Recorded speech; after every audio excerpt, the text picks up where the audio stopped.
people truly caring.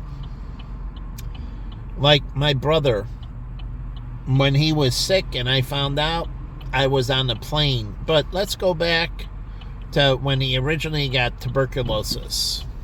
I would go up to the hospital. I would spend time with him. I spent all the time with him at home when he was in the body cast, constantly helping him, constantly with him. I spent a ton of time with him. And then, again, just before he passed away, I was going to the airport. They told me to stay home. Then they told me, no, come. And I reversed it and came, hop on the plane first thing. Or my brother John gets into trouble and he tells me, and I'm on the plane and I'm there that night. Right away. Or my friend Utu McCann, thing happened to him. I tell him I'll be on the plane tomorrow. I'll be down there. I'll be right with you. I said I can work remotely. Don't worry about me. I'll be there by your side for how long you need me. No problem. Truly. And he told me I have enough people around me, consolidating me and everything else, and don't come down because it's just overwhelming. The people I have all the support, so don't pause your life. But again, as I was going to do for him, he worried back for me. True friendship. Costa, I'm studying, and this happened numerous times, and his car needed a jump. Now he's impoverished, and so what? Right away, I pack up my books and drive across town to give him a jump. And I did that numerous times without hesitation, and it was a pain in the fucking ass. But, you know, I'll be there for you. So it's a little bit different. When Jen said she was going to be there for me, I think differently. As all those people, like Clarence, I told you the story about, standing up for him. Not only the teacher, Nikki, I had to beat up somebody in the bathroom that was picking on him, and many other. But he didn't have to ask. It was just done. Big difference.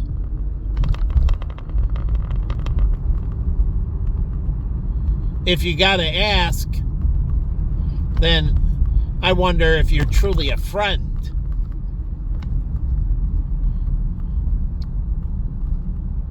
That's the whole thing about giving yourself to God. He doesn't ask. You have to do it. It's a big difference. You come to him. He doesn't come to you.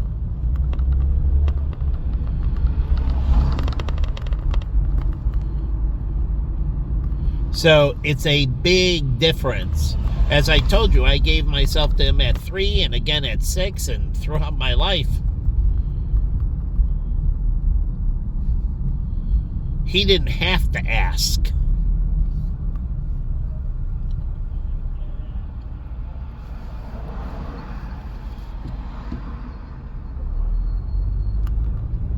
So there's a big difference.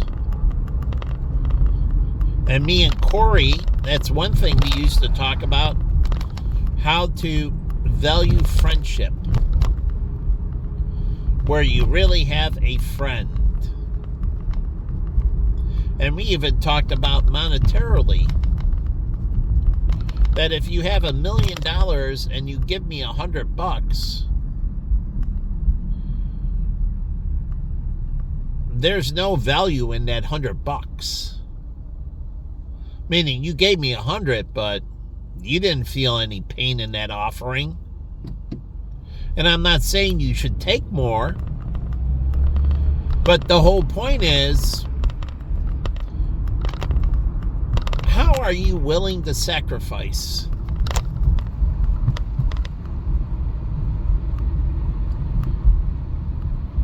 So God looks at that in the offering.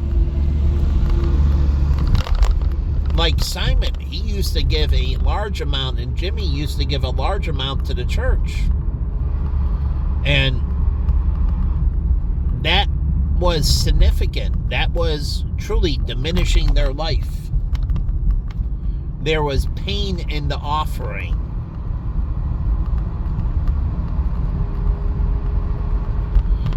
So that's what I did with the church. I didn't have much money, but I still gave. I should have a history of checks to NCPC and others. So I showed them, even when I'm in immense pain, I support it. These people are the opposite of that, and they don't support. There's no pain in the offering. There's no suffering. There's no hardship. Pascal, he showed God that he was willing to, and there was pain in the offering. So it's interesting that, like Jen used to talk about this doctor, and he used to drive up in a beautiful convertible Mercedes and coupe and everything, and then he would go to all the freebies of the church, and then he didn't give hardly anything ever. He just took. Pain and offering, he was a parasite on the church. He was living lavish, and he was even living more lavish as the church was, paying for his sandwiches and everything else. And he didn't donate shit. And he was filthy rich. So it's interesting when you watch these things and people say, I put my all in. Did you? Every penny I bled for financial services.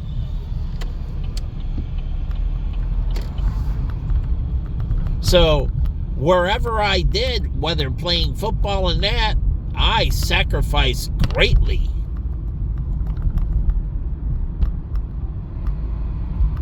I sacrificed greatly for Jen. The first 2 years we were together, I paid. And I was struggling incredibly economically. But it was my sacrifice.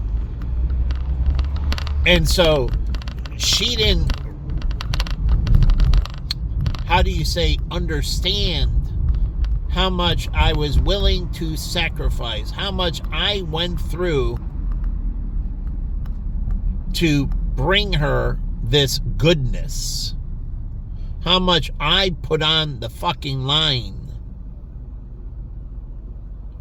And then this is why my sister, she didn't sacrifice shit for her husband, truly. And her husband didn't sacrifice shit for her in that way. When we talk about getting, there was no, I'm going to, there was no sacrifice on either side. So it's interesting, and you look at this, and my sister didn't understand the relationship, and it's like, oh, it's disposable. Really? You don't know true sacrifice. You don't know what it's like to bleed for somebody Oh yeah, all those donations to Life Source and Red Cross, all those years, all those decades sacrificing, or all those charities that I gave to. I didn't give to out of immense wealth. I gave to out of immense poverty. And then all that I did, again, all that volunteering, all that driving to, I have a dream, and all these charities. The people I was around, they did their thing out of immense wealth. They didn't sacrifice shit. Even paying for the gas to go there was a big sacrifice. Besides the time sacrifice and everything else, that I could have been somewhere else putting food on my plate, that I gave up for them. Urban Ministries, Pacific Gardens, you name it. I could have went to the Buffalo Exchange and all of that.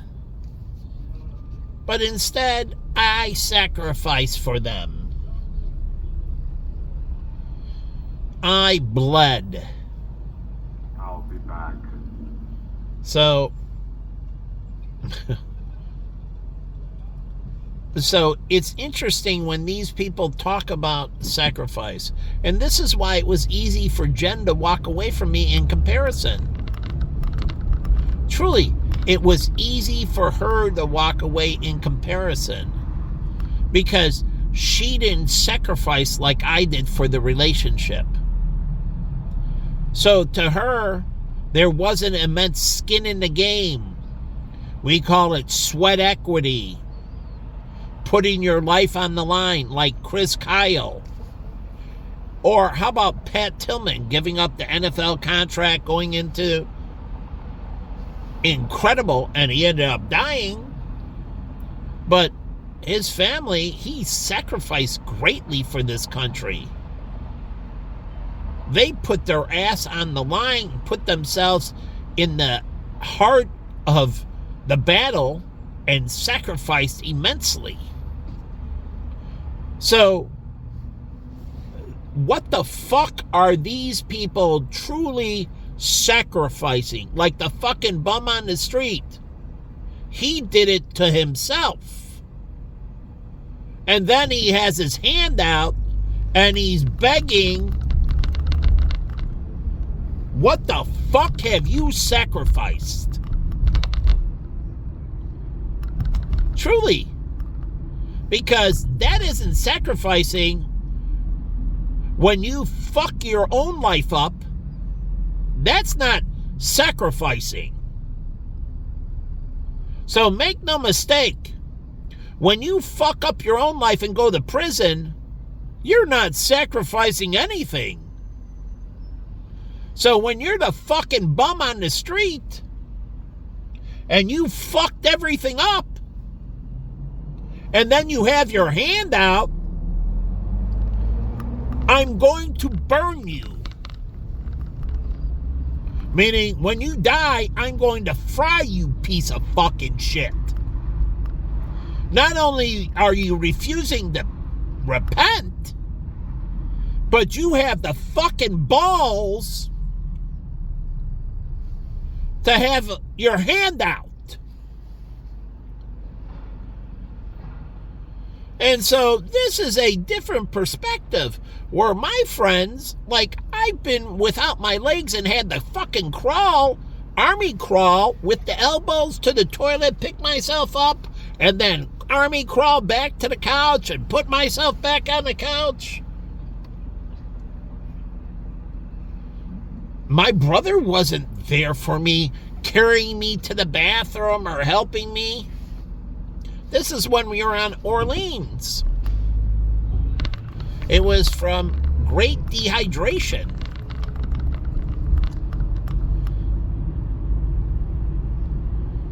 Because I was vomiting continuously. And so I had to calm myself down and I used chamomile tea. But it took a lot of chamomile tea. But finally I stopped vomiting and went to sleep. and was able to get rehydrated and regained my ability to walk. Because if anyone knows about extreme hydration and how it affects you, but these things are real. So where is the pain? That's why Ms. Park, I can respect her. She went through the pain. Now, she made a decision, and it was incorrect, and she suffered for it. And so did her mother. They suffered greatly. She suffered greatly because she paired herself up with a husband who decided to earn money through the family illegally. And the suffering that went on the family, losing their house, losing their reputation, losing everything, because the father chose to earn income illegally. And so they went through suffrage in North Korea, suffrage in China, was put into a prison in Mongolia, and finally was able to redeem in South Korea. But they suffered greatly. They lost everything. They were starving. So again, I respect her and feel love towards her because she can understand sacrifice. But what do these people truly? And so it's interesting because my whole life is about sacrificing. All the stuff I did for the charities, all the stuff I did for the churches, all the stuff when I did youth ministry for 2 years was an immense fucking sacrifice. All these other people who were around were filthy and they wouldn't give time, and they just cut a check because they had shitloads of money. It was no big deal. As Tom told me, and it's true, that it was no big deal for them to cut a check to the church. They didn't want to do their time, and they had more money, and that money was no big deal, and they got a tax deduction for it. So it actually got money back. So they weren't really sacrificing. So when people say they sacrifice, just because you're born in India and your country sucks, that isn't sacrifice. That's your political system and your burden. You have to correct your situation. Sacrifice is Jesus giving up his life, or the disciples giving up their fucking life, or Pat Tillman giving up his life. So my definition of sacrifice, and I lived it, your definition of sacrifice is not my definition of sacrifice and is not God's definition of sacrifice.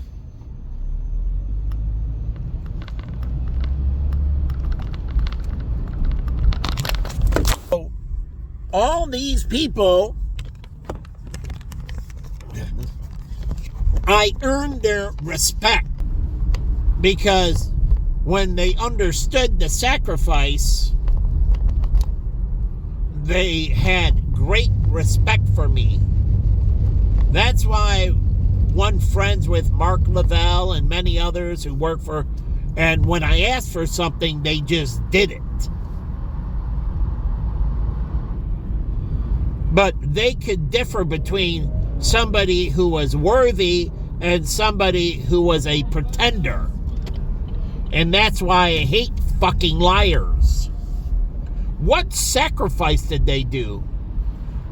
You know how hard it was me to get the money to go to the University of Chicago or Northwestern to pay for my CFP classes? Scraping it together, living at my mother's, living and eating off of a little fucking table. Truly, living 3 into a room or whatever. I sacrificed paying for college. I fucking sacrificed greatly for all of this. All the stuff that I took in called experience. Everything I give out, there is fucking great pain and sacrifice in the insight. Unfucking believable. And that's why God hates false prophets. They didn't sacrifice, Jim and Tammy Baker didn't sacrifice shit.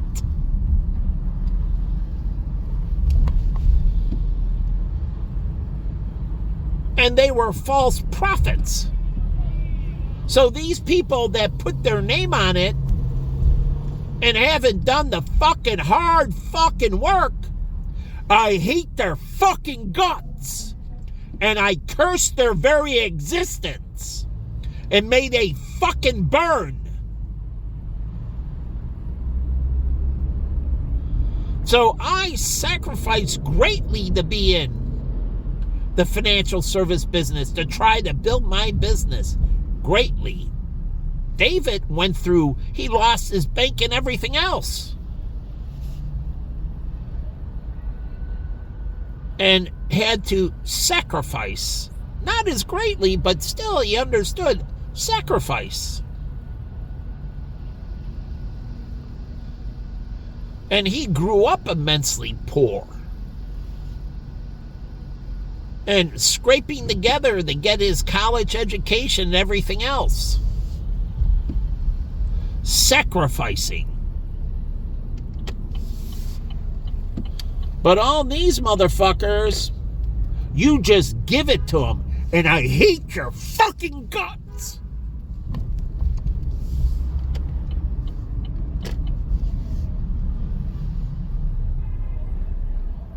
So there's a big difference. And then you can just take from me. And you can take from me, and you can disrespect me, and you can beat me down, and you can curse me, and you can push me around. Where in a righteous world, they would beat you to an inch of your fucking life. And in some places, they would just kill you. But that's what you don't understand. There are some people that truly get it. And they understand it. And for those that don't value it, they don't value them. They're pieces of garbage.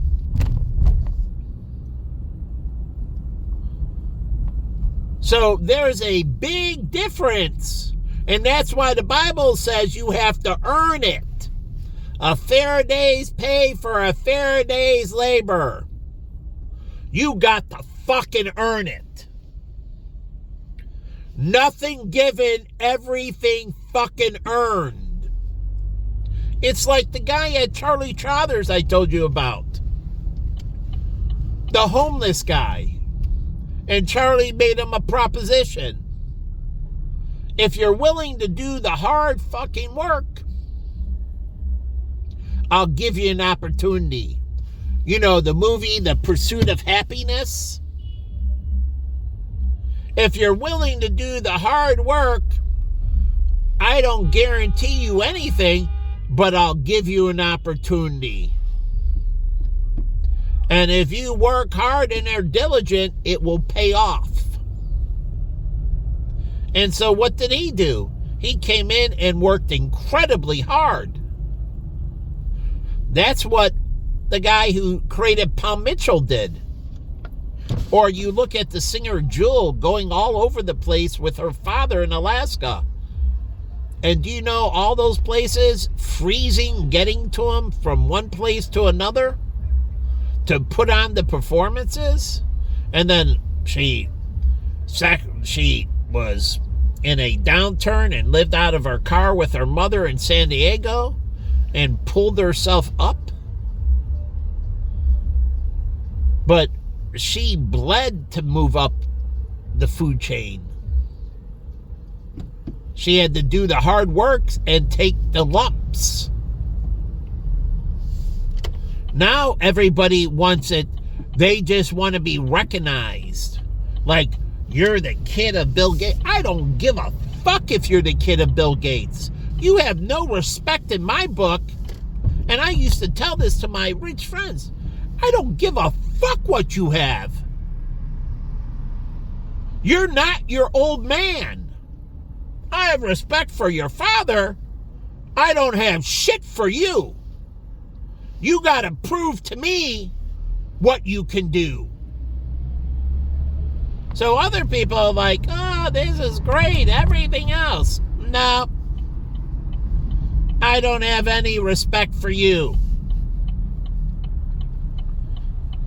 So I have respect for your old man, like Dick Buck is pushing the car up the hill, going through all that. And it's like I told Matt, you got to clean yourself up and you got to earn respect. You got to prove it you're worthy. Everybody else gives it to you by name, not me.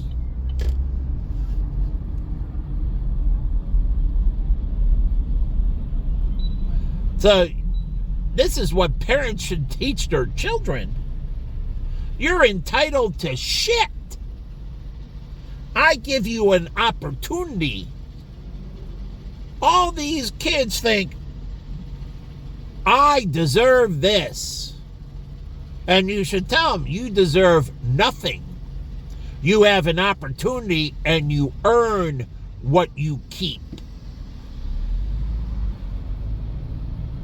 They think everything, like Evan, his father gave him $5 million and disinherited him. It was a test. And he's like, you don't earn anything. You're disinherited and lose everything. Feel the hard knocks of extreme poverty. And he did.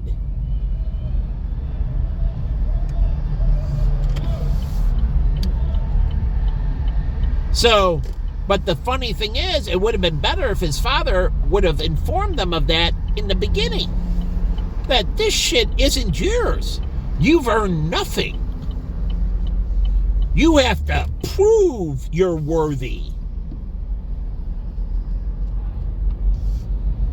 This is what this country was originally built on. Go to Arlington National Cemetery, where I've been. And I look at all those people that died. And I think they died for all of this to give you an opportunity. Like Pat Tillman. But these people died in sacrifice to give you an opportunity. That's it. Just an opportunity. They want to see what you're like, as they had to do it, and they weren't given shit, and they had to prove themselves,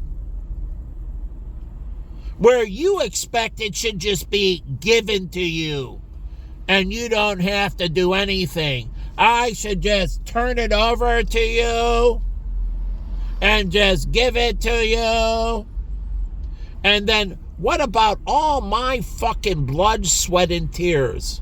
My fucking immense pain. My fucking suffering that I had to go through to earn it. And then somehow, God's going to choose you. Who the fuck are you? Truly, I spit on the Pope.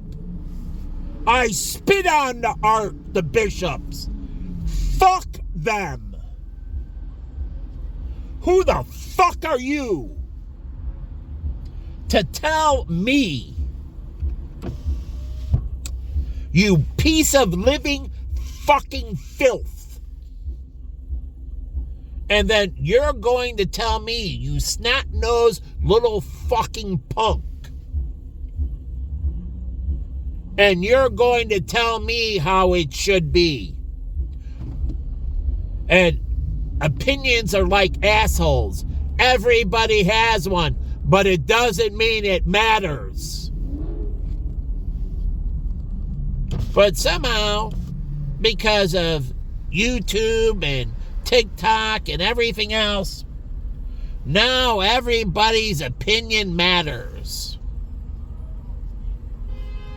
And why is that? What blood, sweat, and tears? Like, I started with mechanics since I was a child. I don't know, 4 years old. I took apart everything, put it back together. Oh, my bicycle, I disassembled everything. I cleaned it. I reassembled it.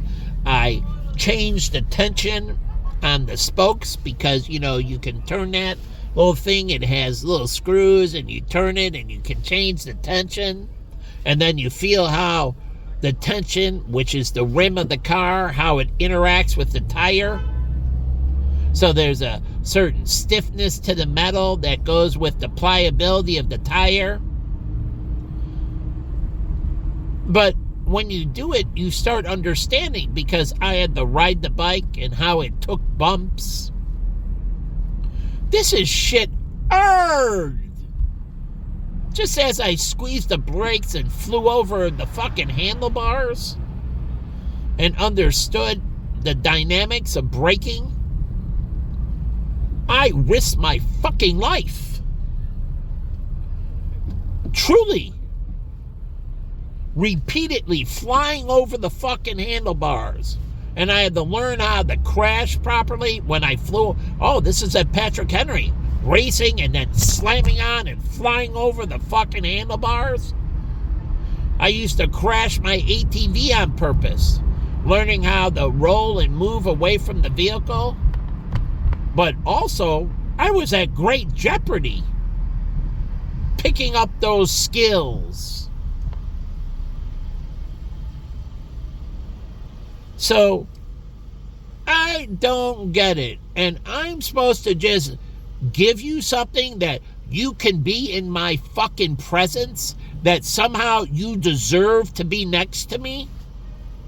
How the fuck is that? That you can even breathe the same air that I do, meaning sharing the same fucking space. But in this city, everybody is given everything. They can tailgate you, they can harass you, they can spit on you, they can curse you, and they've earned fucking nothing. But somehow they're entitled to everything you think, and then they're entitled to fuck with your mind. It's interesting how that works. So the people doing it, like, how are you entitled to fuck with my head? Truly. What gives you that entitlement? And that's what God, and you don't get the Adam and Eve with the apple. They had no fucking right. But they violated anyways. So it's interesting how everybody thinks they have a right to fuck with me. And they fuck with me at Starbucks, and they fuck with me here, and they fuck with me there. And in the righteous world, they would be lining you up to be extinct.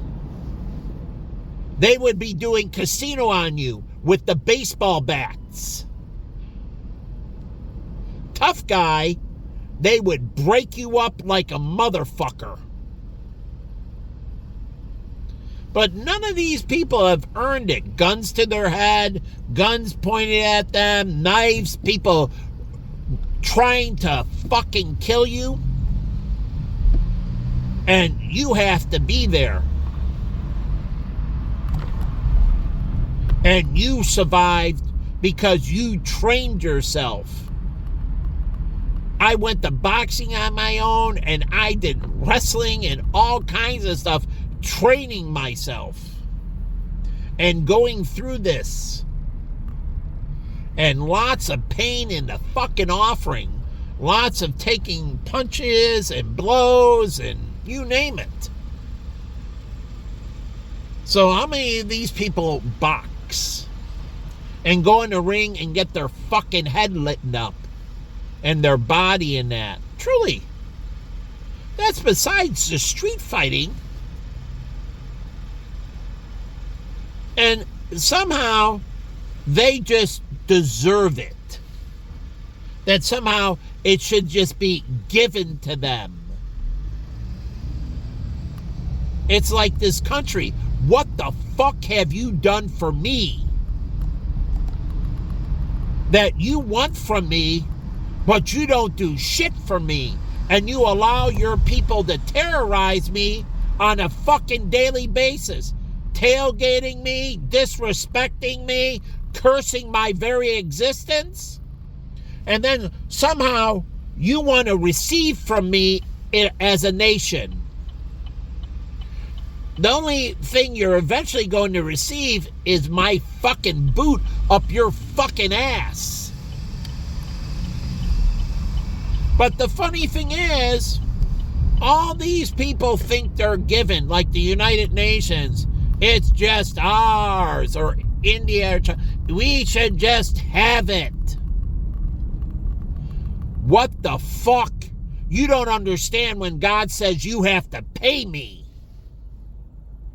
What the fuck is in your offering?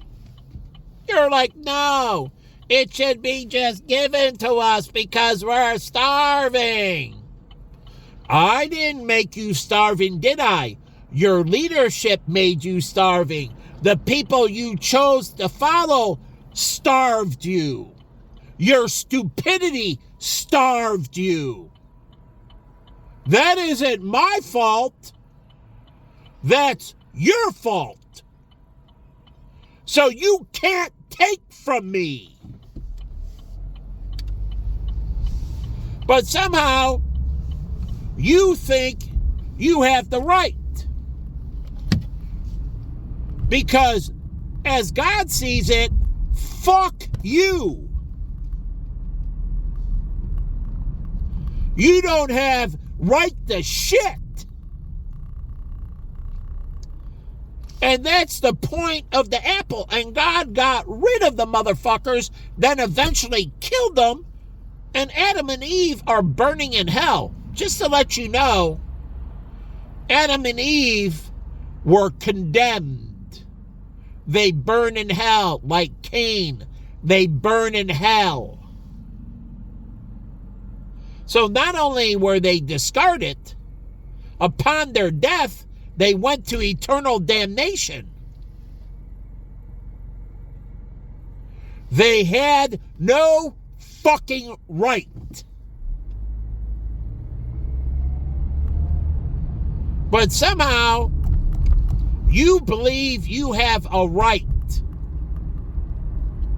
That it should be just yours. And that's the point, getting back to Jen, my immense sacrifice. And then she can go and fuck some other man? In a rational world, she'd be condemned. God already condemned her. If she doesn't repent, she's going to fucking hell. My immense pain, my suffering, my offering, and then you can just turn away and go fuck another man? That ain't happening under God. He's going to fucking fry you.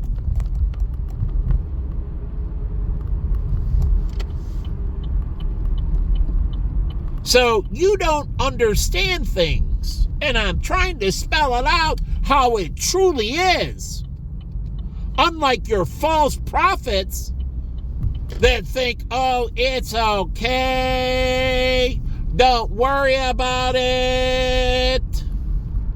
Then what pain if you don't repent? You're not showing any remorse.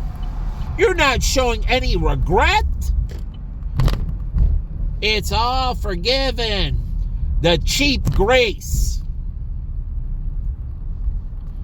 But if you get fucked up for it, well, there's some pain. What do you think prison and all that's about? It's not supposed to be a country club. It's supposed to be about correcting things. And with that, whether you like it or not, you're fucking doing it. You don't have a choice. Prison's about taking away free will. You lost it. You don't get it. You don't have a choice anymore. You do it or you get fucked up. You don't have the ability to exercise free will anymore. Free will is now removed. Now it is do or fucking die. But again, people don't understand how it's supposed to work, and they think prison is an option. Well, like they think hell is an option. You lost your right to free will. You did a violation, and through that, you're no longer trusted. As my friends who work for the IRS said, once you violated your taxes and they found out you did things illegally, willful, not an accident, but willful, you're on the blacklist for the rest of your life. They double check, and when you die, they go through your estate with a fine-tooth fucking comb. They never trust you again. And that's how it should be and how it should stay. You should never be trusted again. And I used to tell my clients that. You don't want to commit tax fraud. There's tax avoidance, but not tax evasion.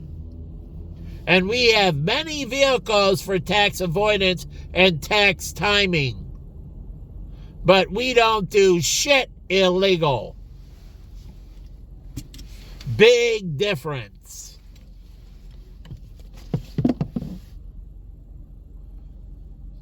So it's interesting on how people don't understand this. And so when you cross the line, you're always on the shit list. Your reputation stays with you with the IRS for the rest of your life as a cheater and a potential cheater again. I told this to Simon, and he was going through an audit. And I helped Steve through his audit, and many people through their things. And you don't want to be on the wrong side.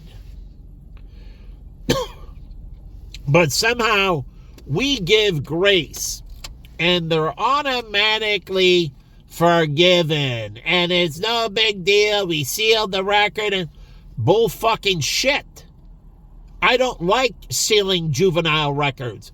And like I said, I want their fucking stuff from elementary school and high school, the fucking things they do in these institutions on their permanent record. Because all these people like Josh, who became a Chicago police officer, none of his stuff that he did bullying, all the violations, all the assault and batteries, he did so many different assault and batteries, but none of them showed up on his record. So when the police do the background check, he looks all good. And he becomes a Chicago police officer because all the assault and batteries were done in school. And the school never called the police. And he was never charged with assault and battery. It was just brushed under the rug. And so he gets to become a Chicago cop, and it looks like he has an awesome background. No assault and battery, no any of these domestic violence. And it's interesting how this works. And I was really floored when I found out he was a cop. I'm like, wow. So all that shit you did in high school, I don't know about elementary. They had no idea because they don't do a polygraph like the FBI and that. And they ask you those, as I was going to be a treasury agent. And they do personal interviews. They go in the background. They want to know if you were a bully, if you ever did this, if you ever did that. They dig deeply. So they go back to your high school and they ask them, what type of person was this in high school? Did he ever bully people? Did he ever cheat on exams? And so on. And they go through extensively through the background. They do all kinds of personal interviews with the polygraph and everything, making sure you're worthy.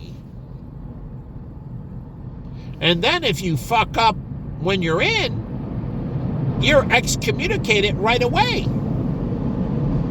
They know they have to keep their nose clean. That their career and future depends on them doing the right thing.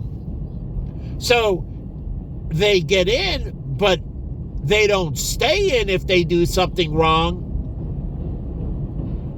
They do things wrong and they're out. So you got to keep your nose clean to stay in. Big difference.